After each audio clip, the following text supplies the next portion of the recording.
Thank you.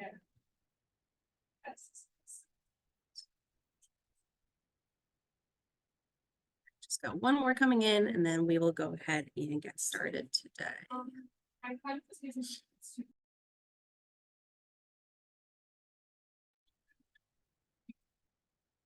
Hey, all right, so welcome everyone. My name is Caitlin Anderson. I am the Career Readiness Program Designer here at the SOARS campus for the Center for Career Development. My pronouns are she, her, hers, and I am part of the Career Everywhere team that hosts many of these career champion trainings for you all. So thank you so much for being here with us today.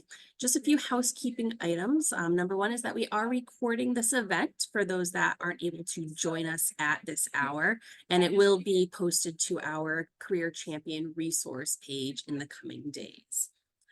If you would like to ask a question, feel free to utilize the chat or, use the raise your hand feature and our presenter will help answer questions. We should also have some time at the end of the presentations if you wanted to wait until that moment in time too. And then the last thing is that I do just want to invite you all to an event that we're having on March 27th. The Career Everywhere team is going to be hosting a trivia night as a social event for career champions at Hops 44 here in Stores. The event is taking place from 4:30 to 6:30, again on March 27th. And it's a great way to network with fellow career champions, team up, and play some trivia.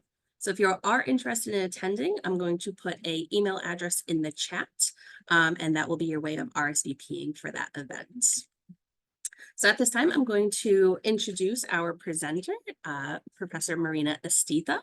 She had put on a wonderful opening keynote speech at our Fall Career Everywhere conference, and it was very well attended and well received. So we wanted to create a modified virtual component to that for those that were unable to attend or wanted to hear a little bit more about it. So I welcome Dr. Marina Astitha. Thank you for being here today. Thank you, Caitlin. Good morning, everybody. Sorry for the weird voice. I'm recovering from COVID. That's why I'm at my home office today.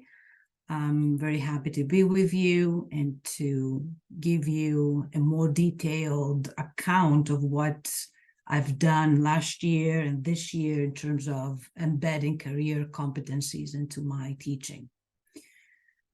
Well, let's see. Caitlin, you covered good housekeeping rules, monitoring the chat, but you can unmute and stop me at any point. We want this to be interactive. I don't want to talk for 30 minutes without anybody stopping me. So if you have questions through my slides, please stop me at any point. And let me share my screen.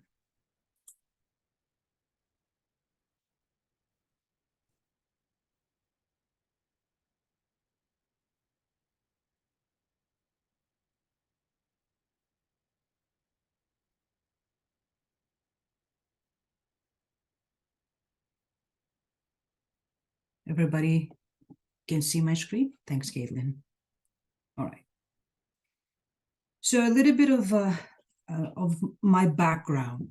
I'm an associate professor with civil and environmental engineering. I've been with UConn since 2013, 11 years now, and I've been a career champion for a little bit over a year, probably a year and a half until this point. And in order to be able to not just be a career champion, but have some meaningful activities in the classroom, I sat down with Theo Menounos from the Career Center and discussed on how can we, include language about career competencies in the framework of the content that I am offering to undergraduate students. That we wanted to start with that. So this, what I'm presenting you is a pilot we run last spring of 2023. The class that I'm teaching in the spring semester to undergraduate students is air pollution control. So it's a heavily engineering design course. But we wanted to give students, why are we doing all that? why are we teaching all the content we're teaching? Besides, they want to become engineers, obviously, but how does that apply to the work environment or to potential employer in settings of interviews, or even settings that are not official and rigid? How do they talk about, use language that employers understand? And I guess all of you are familiar with NACE competencies, but I'm going to just put this out there for you. That's how we start with the students. We have to, some of them know, some of them have been in contact with advisors and career counselors, but some of them don't. And they might have heard about this list and about career competencies at the beginning, the first year when they entered the program, but they definitely have forgotten until I meet them in their junior or senior year. So we know that there are specifically 8 categories of competencies that employers seek for potential employees. How do we so the question for me and Theo, and the challenge was, how do we embed these competencies to the content of the course, and not the entire semester, obviously. What we wanted to do is highlighting these competencies, particularly to the term project. So I give students a full semester project. They have to work in teams. They have to work in groups to solve the individual questions, answer questions, solve some problems that I'm going to show you in detail in a minute. And we wanted to also show that the course content, that's really, really important, contributes to the development of the proficiency of these competencies. I'm going to grab my laser quickly. So what we're teaching them is actually directly related to further developing these competencies, and they can also use them to demonstrate such proficiency of the different competencies to employers. So these are our objectives, if I may say so, for running the pilot. And I'm doing the same thing this semester, of course, as well. In terms of in terms of the syllabus, we have, of course, I have a 7-8 pages long syllabus, but in the section that describes the term projects, I've added language that's shown here in the red to highlight for people that read the syllabus. I actually make them read the syllabus, but that in the term project, the action items have been developed in a way to incorporate NACE career competencies, and why that is. Of course, the syllabus is just the first introductory step, but there are a lot of points and a lot of steps throughout the semester to remind students what we are doing. It cannot be just a one-stop for them. Again, we do this through a semester-long project. So at the beginning of the semester, this is kind of the timeline that I have, and it worked really nicely last year. So I'm doing the same thing this year, again, this semester. At the beginning of the semester, the second week actually of classes, I introduced the term project to them, where we define the NACE career competencies.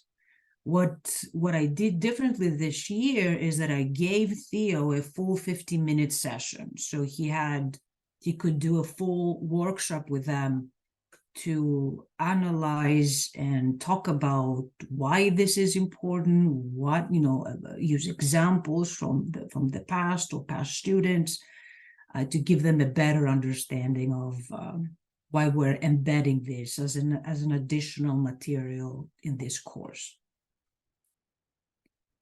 In the middle of the semester, I'm going to give them a survey, as I did last time, and I'll show you results of that. We need assessment, right? We're doing all these things, but we need to be able to quantify if we're successful and what success means to us and to the students. So in the mid-semester timeframe, for me, that is before the spring break and before the midterm exam, I gave them a survey to see if they understand what this is, because we've been talking about it for 5-6 weeks. At the end of the semester, we are providing students with a sample answer for an interview setting, some resume bullets that highlight their achievement, always using language related to career readiness competencies. And I'll show you how that looks like as well. And at the end, I'm going to have a final survey to rate if what we call enhancement of competencies is actually what students also thought happened for them throughout the term project, steps that they took in their collaborations. Caitlin, I cannot really see the chat. So will you tell me if there's any questions? Is that okay? Yep, I'll let you know. Thank you. All right, what is this project? The term project has two components, two parts. In part one, they have to work together, as I said, as a team. I randomly assign team members, about 3 to 4 maximum people per group, per team.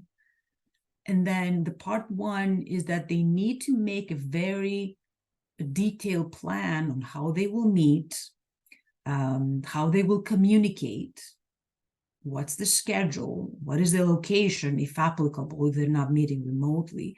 So I'm asking them to respond to all these questions, and they have to send this report, part one, back to me before spring break.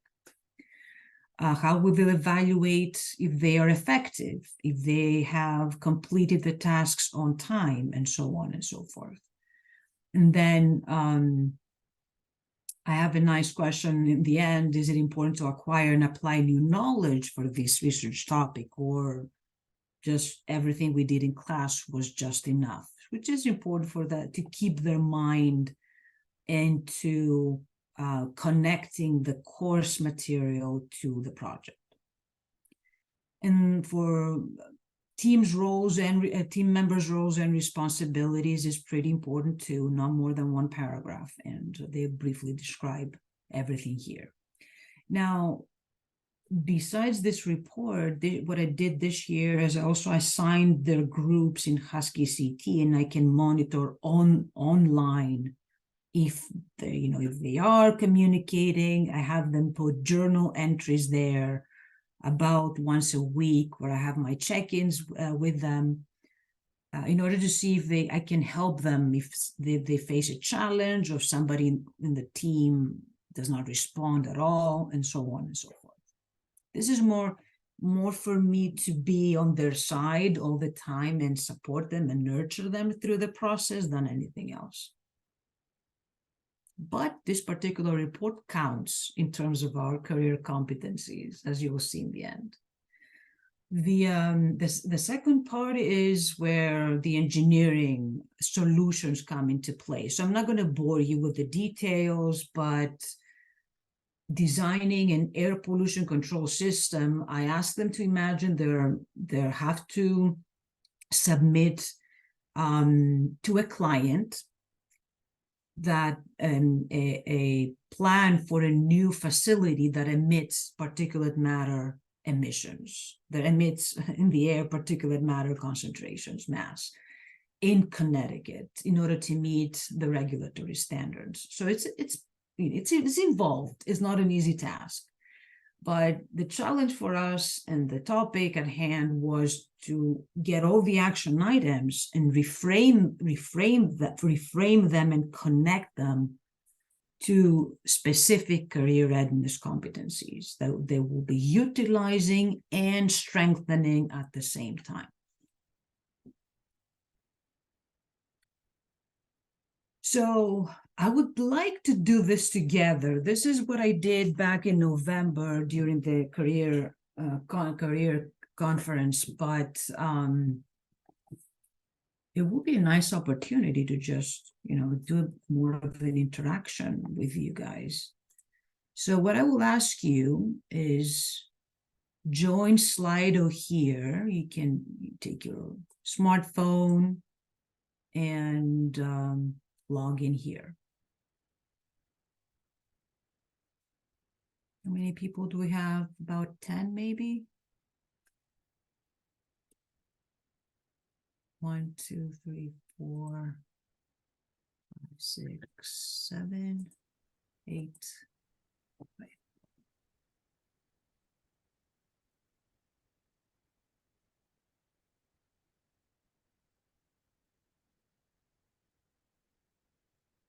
Okay, wait, because I don't know why this is not working. Huh.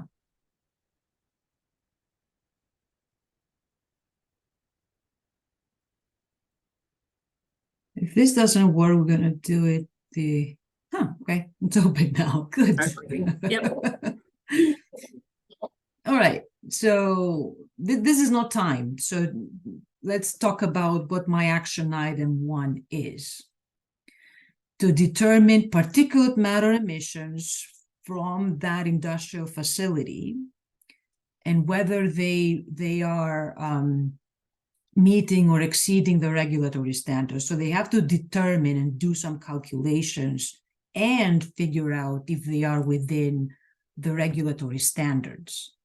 And the question for you is, which of those of the career competencies are they using? Critical thinking, and you can check more than one in all of these. Career self-development, communication, equity, leadership, professionalism, teamwork, technology.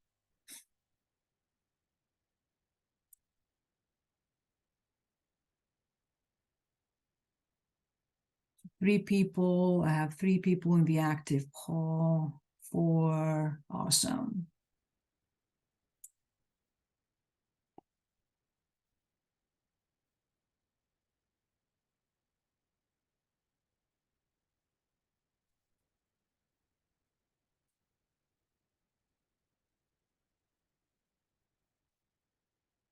Great. Does anybody want to share verbally by unmuting about how you thought about choosing this particular set of competencies?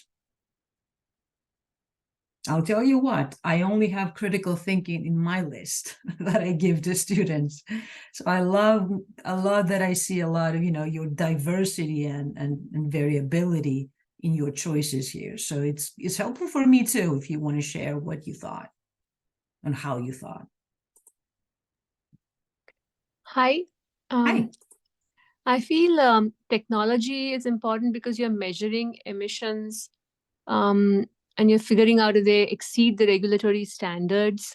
That's a good point, Pallavi. Yes, that's a good point. You might need to work I don't know if you need to work in a team, but I just assume that you might need to work in a team because somebody might, I don't know, are they actually measuring stuff out? No, they're not measuring. They have calculation. They have some numbers, so they have to do calculations basically.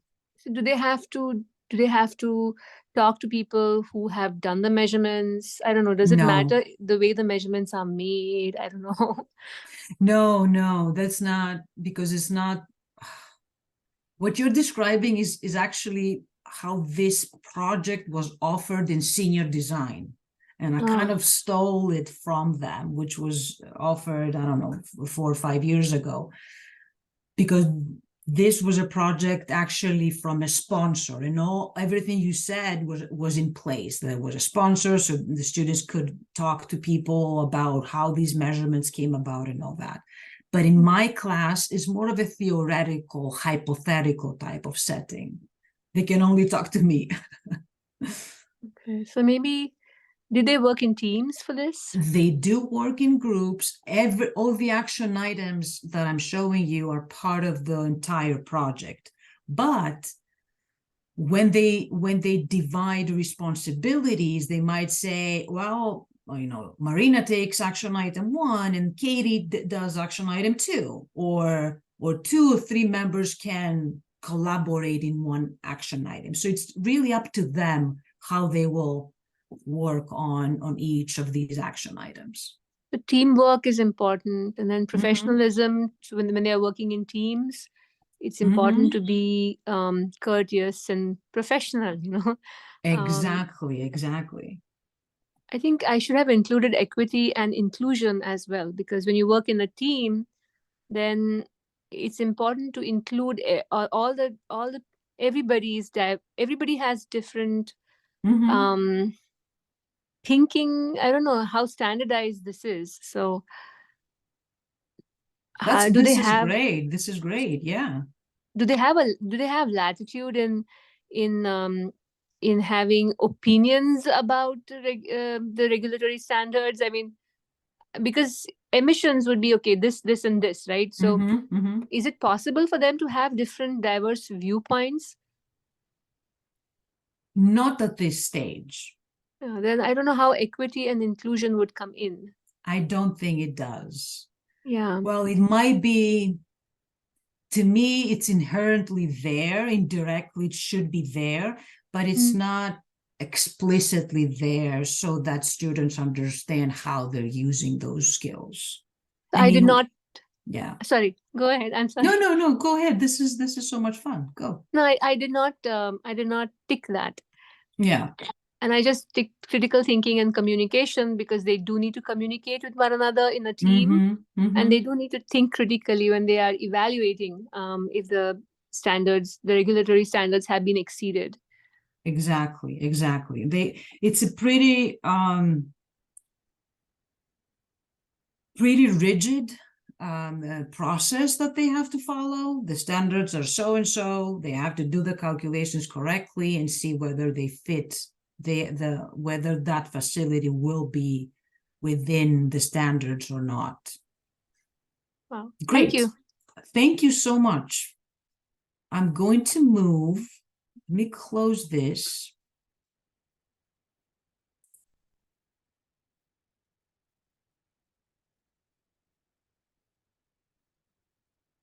And I'm not going to do all the action items. I'm going to go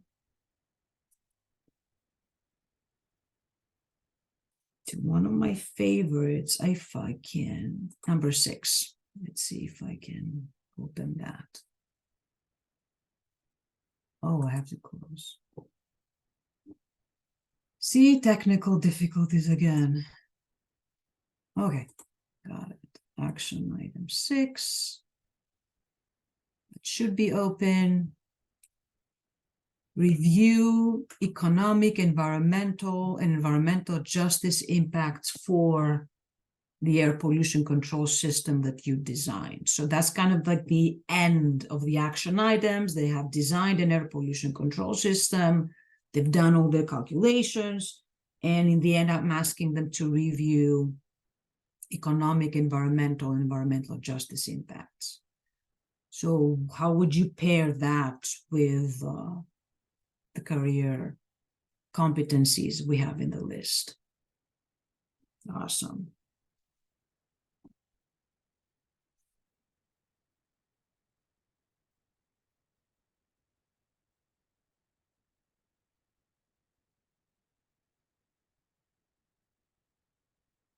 Critical thinking, equity and inclusion, communication, teamwork.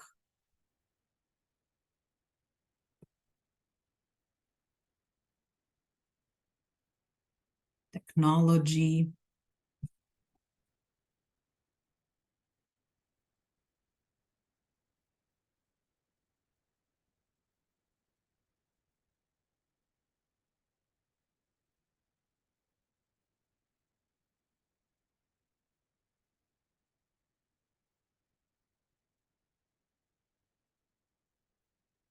Absolutely. Critical thinking and technology is number one, and equity and inclusion is number one. Actually, the environmental justice impact is one thing I added this year, so I have to refine my career competencies too.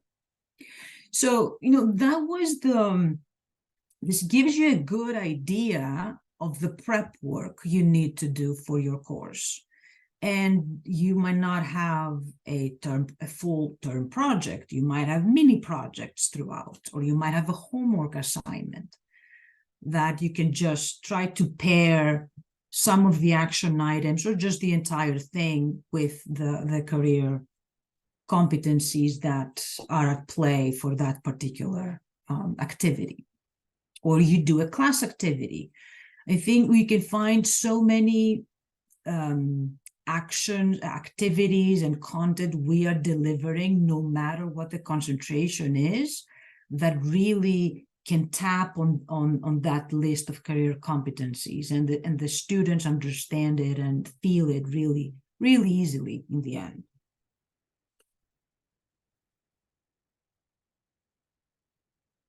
Critical thinking, equity, and inclusion are top two. Awesome. Technology, communication, teamwork, career self-development, leadership. Yeah, these are also a few things. Like for my class, it's a bit more difficult to tap on, like leadership, unless they assign team leaders, which again, I leave it up to them how their team is going to function.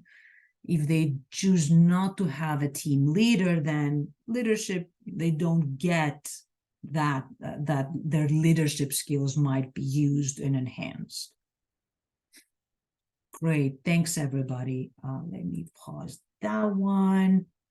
And actually, I'm going to go back to, I want to make sure that we have time to interact in the end. But I'm going to run you really quickly through, I have 3, 4, 5, 6 action items where they do calculations, estimations, and a lot of stuff. And the part 1 of the project, with team performance, member roles, and contributions are defined.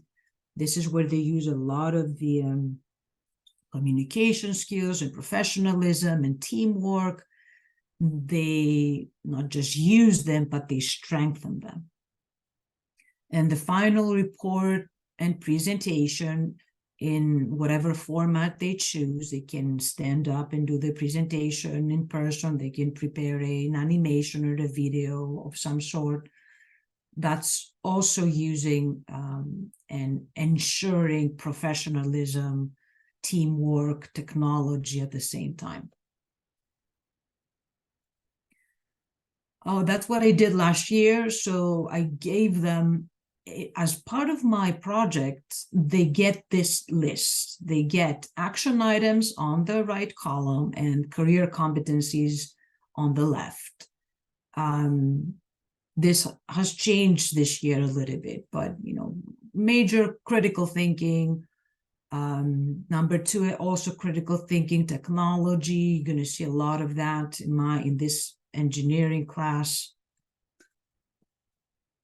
When we talk about communication and professionalism, it's about writing the report together, making the presentation, making sure that everything is done in a professional manner, and roles and responsibilities of group members ensures teamwork and professionalism. Now, let's see what they thought at the mid-semester survey. So we asked them, what career competencies do you think, let me grab my pointer again, do you think you utilized while completing parts 1 and 2 of the term project, which is basically part 1, just the team performance and responsibilities of each group member. And these are the questions, these are their answers. This is more qualitative, right? Not quantitative. I think I utilized all of them. The critical thinking, technology, self-development. I love that students thought that self-development was actually a skill and a competency they used while talking to their team or being part of a team.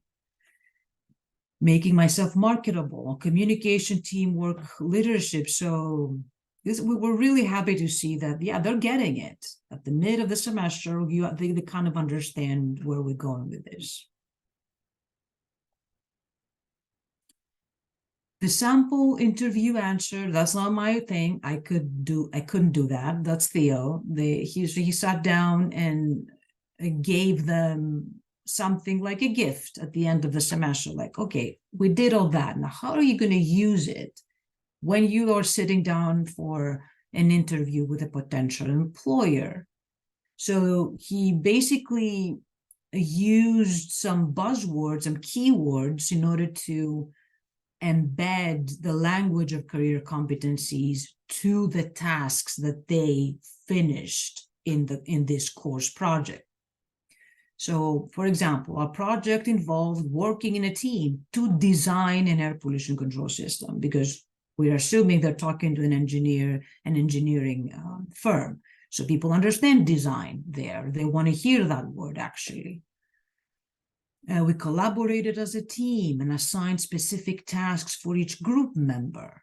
That resonates pretty fast with employers and even HR people that, okay, yeah, they did work in a team, and that's pretty important. What else I wanted to mention here? Decide and recommend, compared, analyzing data, making calculations, submitted final report and delivered a presentation, and along, a lot of these buzzwords. And Theo also developed this a resume bullet point sample on how to use all this knowledge into the resume. And we tell students this is the example from this particular course, but you can easily take it and apply it to other courses that you're taking that are kind of major mandatory courses in your concentration. And I have people from engineering, of course, but from different units, not just civil and environmental. Worked on a team using data analysis and air modeling techniques to research and design a factory air pollution control system that met regulatory standards. And then, important number 2, delivered a presentation, submitted a report on engineering design specifications, including an assessment of economic and environmental impact. So in very clear and with not a lot of words, not huge sentences, how we took the content and their work throughout the semester into 2 simple bullet points. Any questions here with these 2? I'm good with time.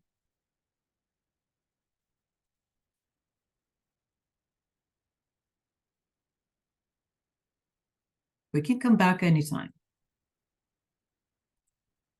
That's the end of the year, end of the semester survey. So in the end, again, engineers are great, we love data, right? We want to see if what we're doing is efficient, has some results. And the only way to do that is through surveying the students in the end. I allow time in my class to do that, because if they try to do that at home, they're never going to do. I'm never going to have that participation. My ENV 32-30 term project helped me develop my critical thinking skills. You always see a strongly disagree, right? This is one student that doesn't like anything in the class. But adding these last 2 categories, strongly agree and somewhat agree, we have an 83%, which is pretty unique for a pilot. The second one for communication skills, the same, 83% said they agree. My teamwork skills, same thing. People understand, students understood that this has value. Helped me develop my technological skills. We asked them about each competency separately.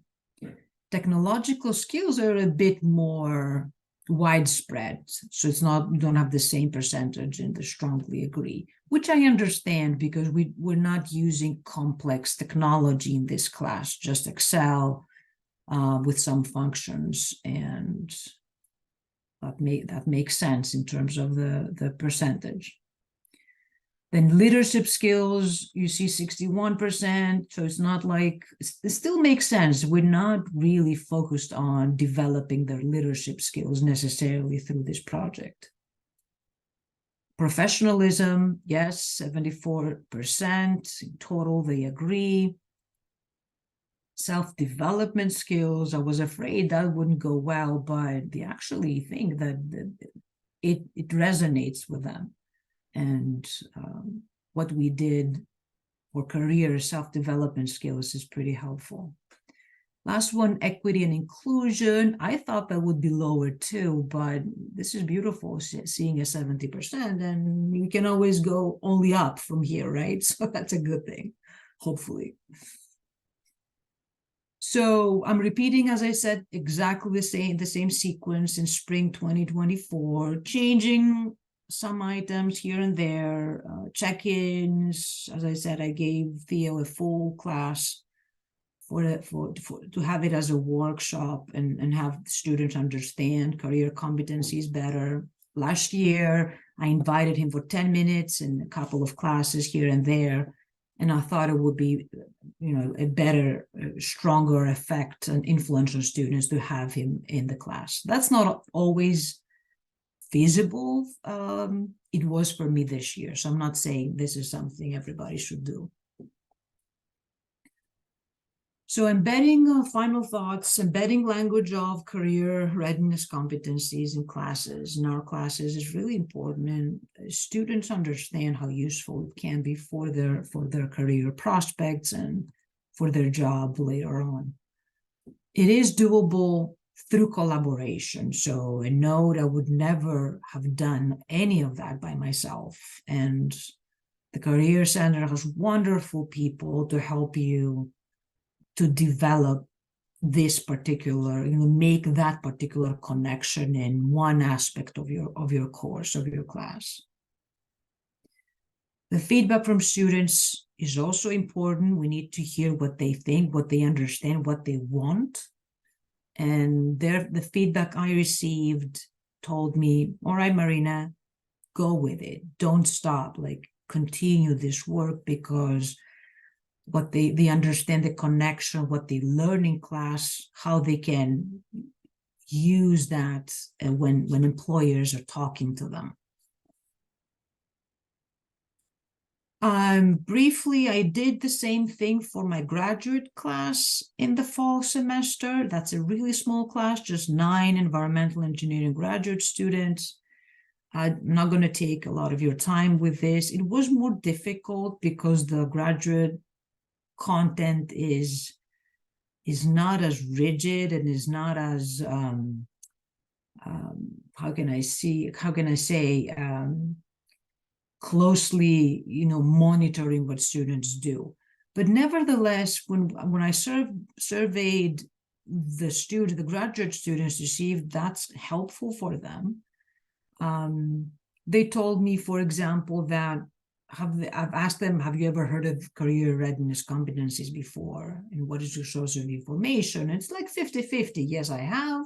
No, I have not. I've never heard about it, right? As you can see, green is just the no's that have never heard about it. Can you name some of the career competencies that employers seek when hiring employees? And they were kind of there, but not really having the words at this point when I was asking these questions. That I hadn't talked to them about this at all. I wanted to see where they are. Do you think it's important to identify your career competencies in the classes you take? all of them say, yes, we want this. I do think that this is important. I want to have the language. Prepare for industry or academia, it doesn't matter, right? So that was mind-blowing for me to see that. Okay. And again, these are more mature students. The graduate, they're mostly PhD students in my class. And that's all the material that I have. And we have enough time for questions, follow up. I'm going to go back maybe to here and just pause here for questions and feedback.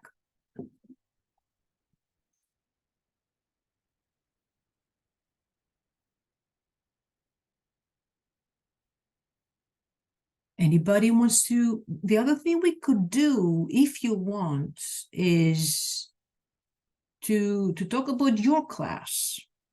Think about one of the classes you're teaching in, as preferably an undergraduate and class, and maybe we can brainstorm a little bit of how you could do it on your own, since we have time.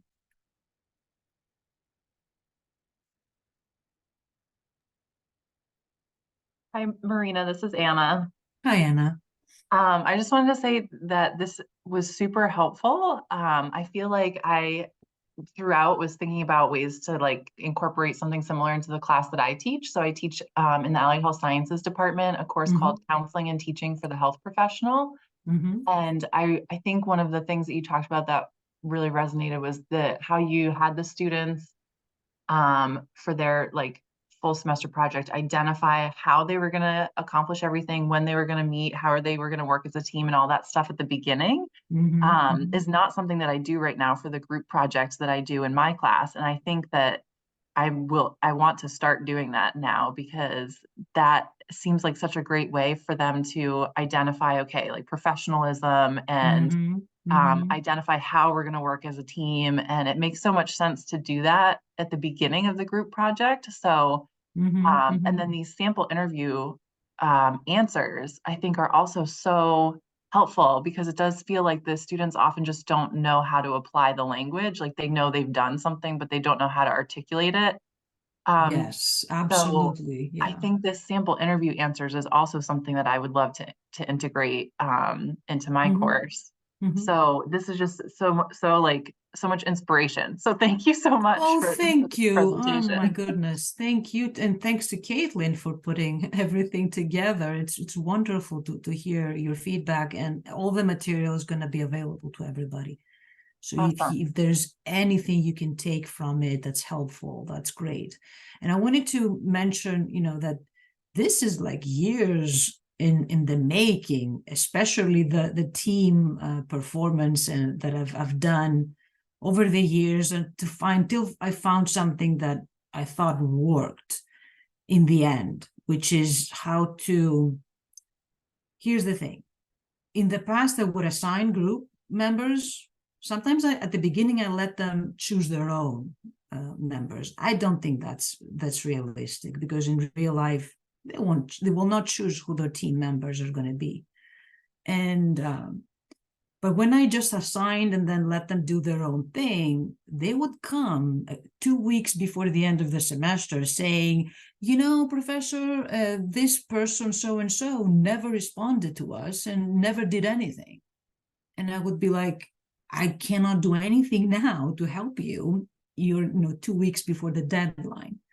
So I thought if I have a more structured way, it will be a better for them, but also for me to step in if they need my help, because they don't reach out as we would want them to for support.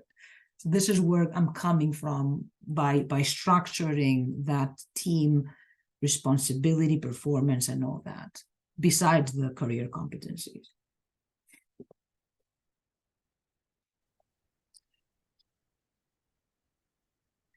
Hello.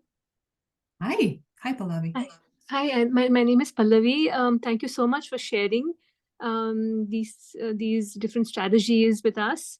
I do include career competencies in my syllabus, but knowing that I could do more is something really. Thank you so much for sharing. Of course. So What we do do you have. teach? What do I you teach teach? introductory biology and introductory genetics and course cell biology and courses like that. But I do try and include the point out the career competencies to the students from time to time, but including and doing a project with them and showing them how these career competencies can help them in the future is so important. And I would, if when you share your materials, I would definitely try to incorporate these concepts. Right now, I don't have a project. So my question to you is, how many groups did you have? Maybe I missed this part. And how many students per group? And how did you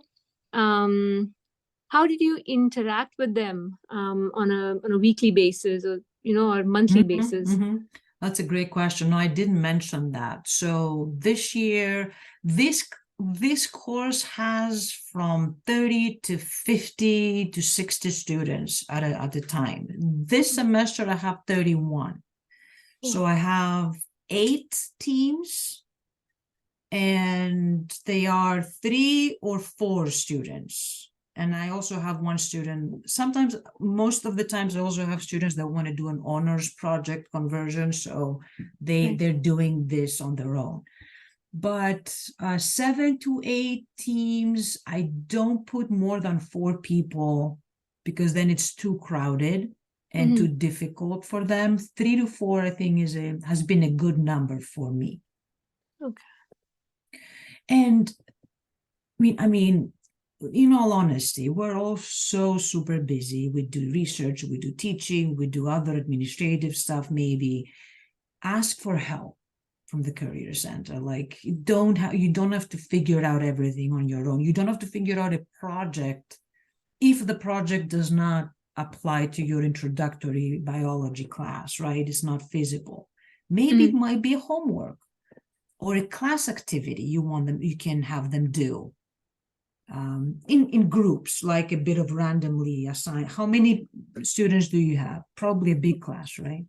This semester I have 60, and last semester usually there are more, double the number of students. Right. I know these are big classes. That's another thing that it really depends on the amount of students you have to work with, on how to make this applicable for your case only without being overwhelmed. So Yes. The best thing is to find a good balance, and we as instructors need help for that.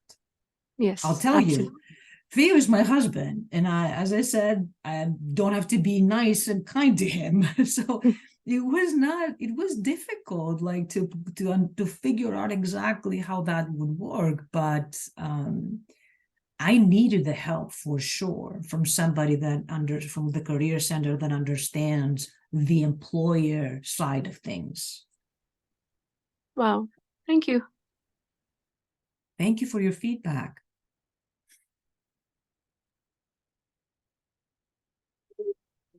Jumping in just for a moment. So one of my roles in the Career Center is to work with faculty, like many of yourselves, and those that are working with students to integrate and incorporate these career competencies, whether it's into your syllabus, which is kind of like, the first step, just like, Pallavi was saying, that, you're using the language with the students and cultivating that awareness. And then looking at what you're currently doing, your assignments, your assessments, they already have these competencies in them. It's about bringing it to the surface and highlighting it for students so that way they can be aware, so they can provide, interview answers like you see on Marina's screen right now, or talk about it in a bullet point statement. So, I'm a person that you can reach out to if you wanted to collaborate on any of these assignments. I've worked with a few of you that are on the call today with us. So, feel free to continue working on it. And it's not all going to happen at once. It's small steps, little things here and there. And you're all reflective practitioners in the work that you do. So, the work, it never feels like it's going to be done. And with the students that you have too, you know, alternating between large class sizes, small class sizes, and, you know, and the different, you know, kind of, you know, societal relations that you have going on, it's a little bit here and a little bit there does go a very, very long way. So I appreciate Marina reaching out to us and having us to help support you all in the wonderful work that you do. And if I can help you with anything, just reach out. It's easy to find me. Like, oh, I have this question. Let's chat. Let's have a tea or a coffee or just, you know, something. If you think I'm gonna be of any help to you, that will be fine. That will be great, actually. Anybody else wants to share their thoughts or what they teach? If the challenges is not only about good things, right? You might be thinking, oh my goodness, that's too much work to do. Like, this challenges me. I mean, we want to hear that's the case so we can find solutions for you.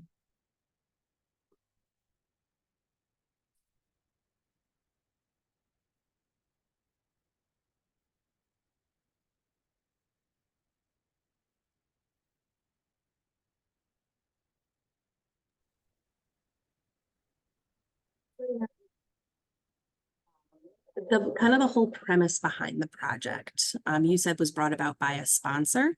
Can you talk more about, you know, that was kind of like a case study that they provided that they wanted students to work on? So engineering, every unit in engineering offers senior design as, or capstone, you hear them saying that, as the senior students, they're taking it as a mandatory class during the last year. And they're, in our department, they are given, the majority are sponsored projects. So let's say the town of Mansfield comes and we go out to them as a department and say, well, do you have any project for our students? And they've given us projects from time to time, like, okay, we want to turn this parking into a parking powered by solar power, you know, solar power and PVs and stuff like that.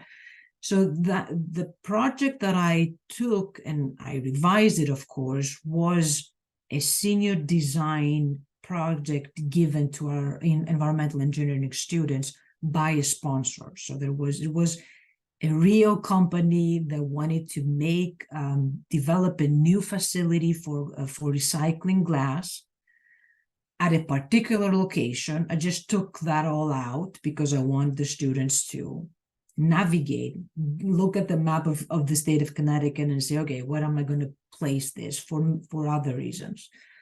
And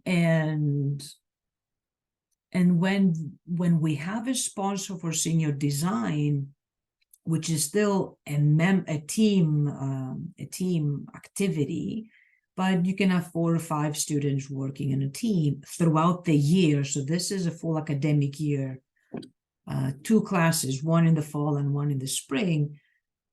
The students actually meet with a sponsor.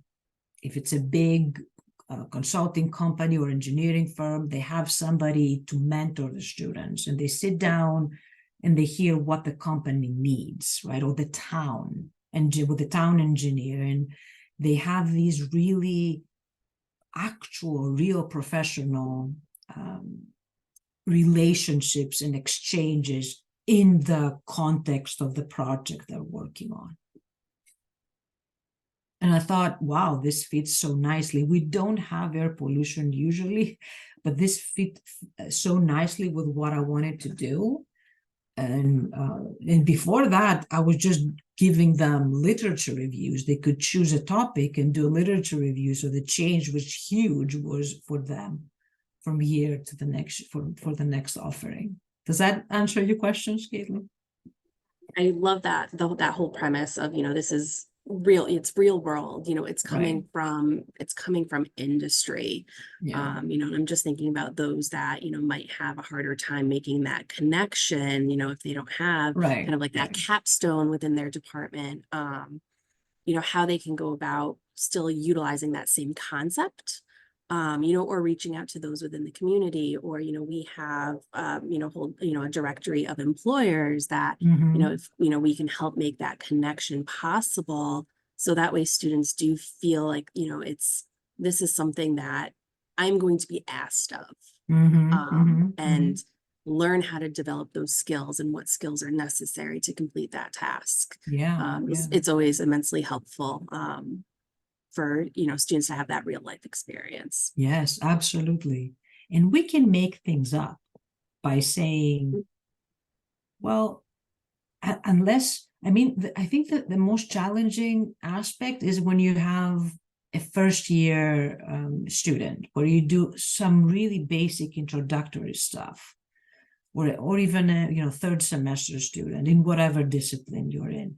If the students are a little bit more advanced, at least they're working on, they're solving problems of some sort. So you can always reframe that, saying that you are asked by the VP of that organization to solve that biological factor of whatever. I don't want to say things that I don't understand. Or for animal sciences, something that the lab, the Yukon lab asks you to do. Kind of reframe it so the student sets themselves in the position of I'm in charge of this now, right? Somebody's asking me to do it, and it's kind of serious. So you want them, that's I think the best thing of how to make it in a way that the student goes into that space. I'm not a student anymore. I'm in charge. I have to do this professionally. And I think it's visible. We can always find something, but it needs, as you said, Caitlin, that was fantastic. What you said, it takes time. It might be a little bit a step here, a step there, until it's where the instructor is happy with it as it's been developed. Oh, 11:59, we're on time.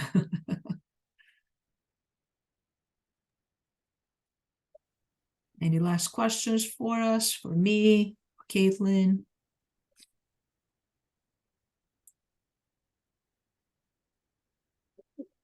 Well, I do want to thank everybody that is still on the call for being with us here today. I hope that it was informative and definitely inspiring. And I want to just give a quick round of applause for Marina for being here with us today. Her time, her effort, her knowledge, and also to Theo as well. I know that you collaborated with him immensely on these. But thank you all for being here today. I did also put in the chat about our trivia event that is happening for career champions. So just email Lisa Carrazza, who is a member of our department, if you would like to come. And I think that it's a really good time to network and just talk about these types of things with those who are also invested in our UConn students becoming career ready. All right. Thank you, all. everybody. Have a wonderful day. Thank you. Thank you. Bye.